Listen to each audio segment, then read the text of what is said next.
శ్రీ నారా చంద్రబాబు నాయుడు.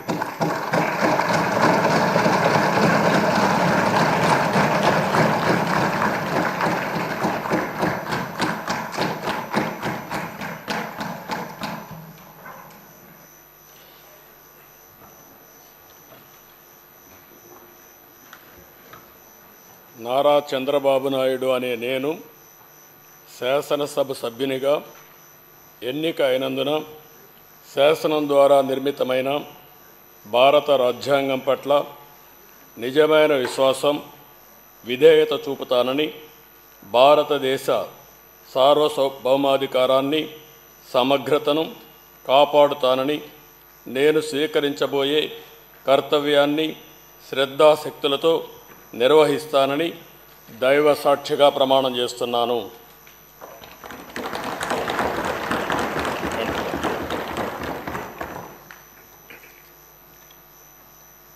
ఆంధ్రప్రదేశ్ శాసనసభ సభ్యుడైన నారా చంద్రబాబు నాయుడు అనే నేను సభ నియమాలకు కట్టుబడి ఉంటానని, వాటిని అనుసరిస్తానని, సభా మర్యాదలను పాటిస్తానని, సాంప్రదాయాలను గౌరవిస్తానని దైవ సాక్షిగా ప్రమాణం చేస్తున్నాను.